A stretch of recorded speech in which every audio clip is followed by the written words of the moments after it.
الله أكبر معشر المسلمين وسورة المؤمنين رحمكم الله. Sembilan hari pagi telah mengantarkan kita untuk bersyukur kehadiran Ilahi Rabbi. Kembali mengaturkan asma Allah Subhanahu wa Ta'ala dengan mengucapkan takbir, tahlil dan tahmid. Seraya mengaturkan kebenaran Allah Subhanahu wa Ta'ala karena Allah Subhanahu wa Ta'ala dan keadilannya meliputi seluruh alam jagat raya.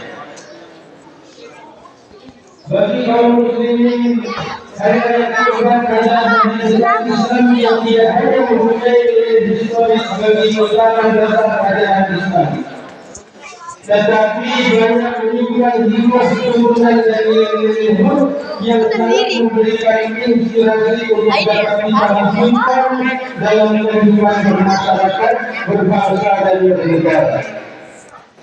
Idul Adha yang dirayakan oleh umat Islam di seluruh dunia pada setiap bulan Zulhijjah merupakan hari raya yang sangat identik dengan dua ibadah, yakni ibadah haji dan ibadah kurban. Dalam tuntunan agama Islam, kedua ibadah ini memang hanya bisa dilakukan pada bulan Zulhijjah. Hari raya Idul Adha, haji dan kurban juga bisa dipisahkan dari kisah dan perjalanan hidup Nabi Ibrahim beserta keluarganya, karena memang banyak peristiwa yang mewarnai kehidupannya diabadikan dalam ritual ibadah haji dan kurban. Pada kesempatan khutbah kali ini, mari kita menafsir dan menelusuri kembali kisah perjalanan dan perjuangan hidup yang dialami oleh kakek moyang Nabi Muhammad SAW ini, yang berkaitan erat dengan ibadah haji dan kurban. Dengan mengenal kembali perjuangan Nabi Ibrahim, diharapkan kita mampu mengambil ibrah, hikmah dan nilai-nilai spiritual sebagai modal dalam menjalani kehidupan ini. Dengan memahami sejarah ini, mudah-mudahan kita juga bisa termotivasi untuk bisa melaksanakan ibadah haji dan kurban yang semua umat Islam pasti mengidam-idamkannya. Pada kesempatan pagi ini, uraian khutbah akan mengangkat tema kisah inspiratif penuh perjuangan yang diabadikan dalam ritual ibadah haji dan kurban. Allahu Akbar, walillahil hamd.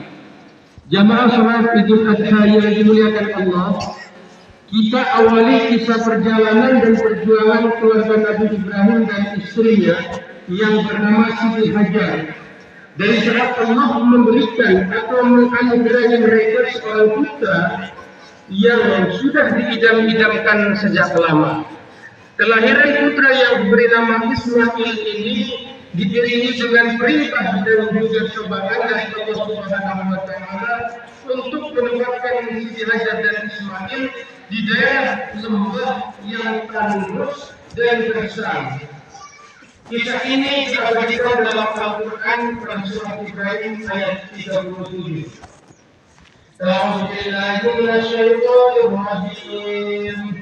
Rabbana inni askantu min dhurriyyati biwadin ghairi dhi zar'in 'inda baytikal muharram. Rabbana liyuqimus salata waj'al af'idatan minan nasi tahwi ilayhim warzuqhum minats thamarati la'allakum yashkurun. Ya Tuhan kami, sesungguhnya aku telah menempatkan sebagian keturunanku di lembah yang tidak ada tanamannya dan berada di sisi rumahmu Baitullah yang dihormati. Ya Tuhan kami, demikian itu kami lakukan agar mereka melaksanakan sholat. Maka jadikanlah hati sebagian manusia cenderung kepada mereka dan anugerahilah mereka rezeki dari buah-buahan. Mudah-mudahan mereka bersyukur. Saat tinggal di lembah itu, suatu hari Siti Hajar kehabisan air minum hingga tidak bisa menyusui Ismail. Ia pun mencari air ke sana kemari sambil berlari-lari kecil antara Bukit Safa dan Marwah sebanyak 7 kali.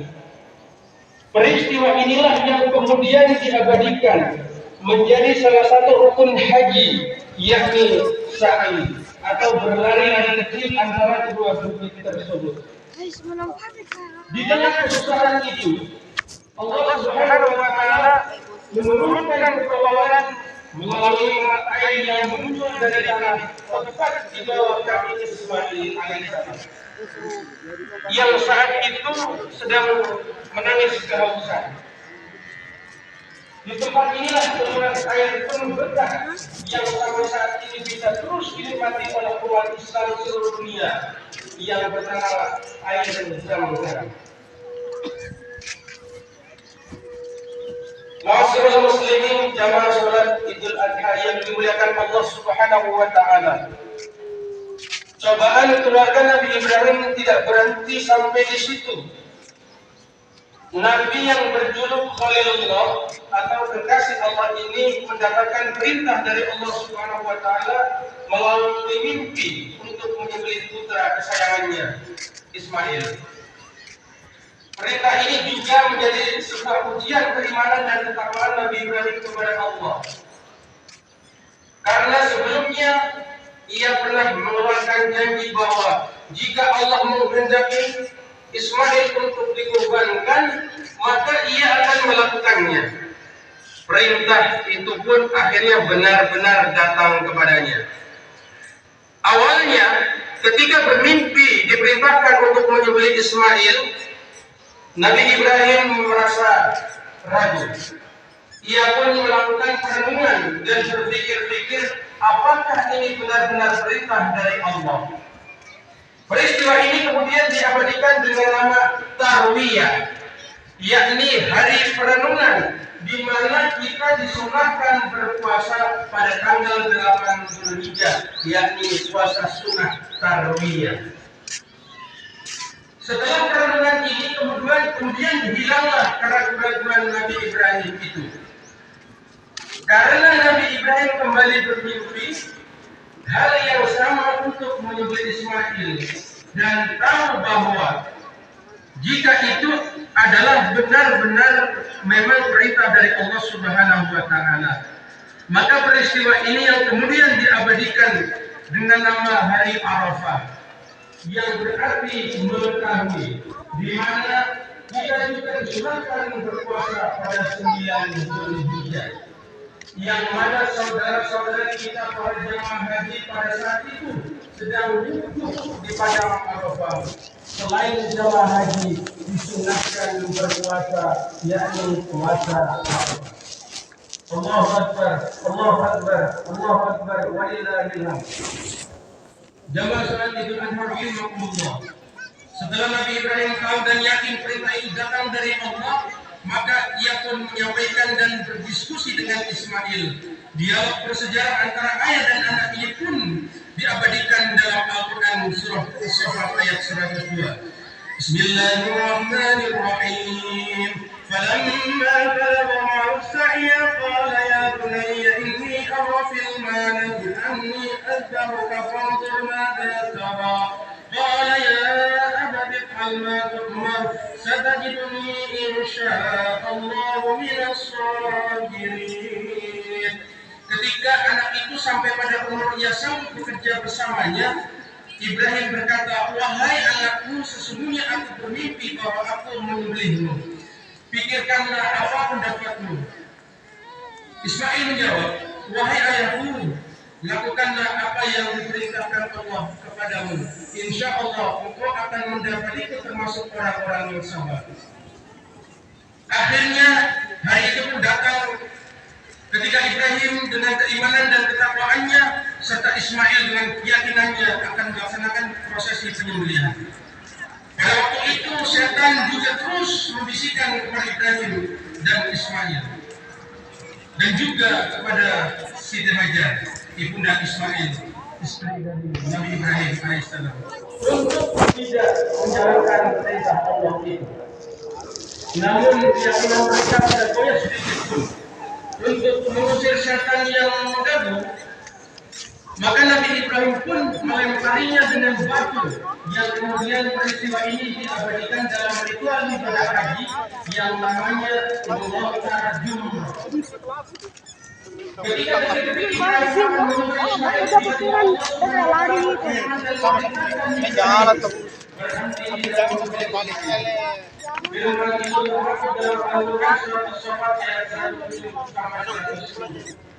Bismillahirrahmanirrahim. Wa fadainahu bil azim wa tabarakahu bil akhirin. Sallallahu alaihi wa sallam. Kami mengucapkan kami mengucapkan kemudian orang yang kemudian salam sejahtera atas Ibrahim. Demikian kami memberi balasan kepada orang-orang yang berbuat kebaikan. Atas peristiwa ini oleh Jibril yang membawakan jemaah untuk sendiri sebagai pengganti Allahu Akbar, Allahu Akbar, Allahu Akbar. Kami ini disambut dengan La ilaha illallah, Allahu Akbar. Yang kemudian disambut oleh Jibril Allahu Akbar, walillahil hamd. Dari peristiwa inilah umat Islam kemudian disyariatkan untuk memberikan kurban di hari raya Idul Adha pada seluruh Indonesia. Dan peristiwa ini juga menegaskan bahwa seseorang di laut sudah mengalirkan darah manusia. Allahu Akbar, Allahu Akbar, Allahu Akbar, walillahil hamd. Jamaah salat Idul Adha rahimakumullah. Dari peristiwa bersejarah keluarga Nabi Ibrahim ini, kita bisa banyak mengambil hikmah dan keteladanan. Dimulai dari keteladanan perjuangan hidup sampai dengan keteguhan iman dan takwa dalam menjalankan segala perintah Allah dan menjauhi larangan-larangannya. Kisah-kisah Nabi Ibrahim yang termaktub dalam Al-Quran dan terwujud dalam bentuk ibadah seperti sa'i, melontar di rumah, puasa tarawih dan Arafah bersama menulis hewan kurban ini harus semakin meningkatkan keyakinan dan keteguhan kita di dalam beribadah. Karena yang tujuan dari sifatnya kita kemudian ini adalah beribadah. Allah Rasulullah wa Rasulullah tidak ada perintah ini yang berusaha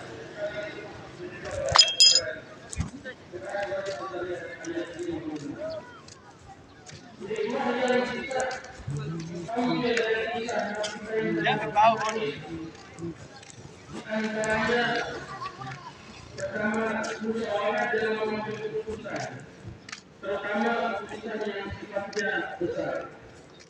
Lalu totalitas di dalam menghamba atau beribadah, menjalankan ibadah dengan ikhlas dan sabar. Kemudian tawakal dan menunggu keputusan Allah Subhanahu wa Ta'ala. Serta penyembelihan hewan kurban adalah sebagai bentuk ketakwaan kepada Allah Subhanahu wa Ta'ala. Allahu Akbar, Allahu Akbar, Allahu Akbar, walillahil hamd. Jamaah salat Idul Adha dengan Allah Subhanahu wa Ta'ala dalam menjalankan ibadah haji dan kurban, kita membutuhkan kekuatan dan keyakinan yang kuat, karena harus rela mengeluarkan harta yang kita miliki. Jika tidak memiliki yang lain, maka haji dan kurban pun akan sulit untuk dilakukan. Untuk berhaji, kita harus berkorban menyiapkan puluhan juta rupiah guna membayar biaya perjalanan ke tanah suci. Ditambah juga kesabaran yang tinggi karena harus rela antri bertahun-tahun karena banyaknya umat Islam yang ingin menjalankan rukun Islam kelima ini. Untuk berkorban juga kita harus menyediakan anggaran jutaan rupiah guna membeli hewan kurban dan kemudian dibagi-bagikan kepada orang lain. Namun orang muslimin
Oh yeah.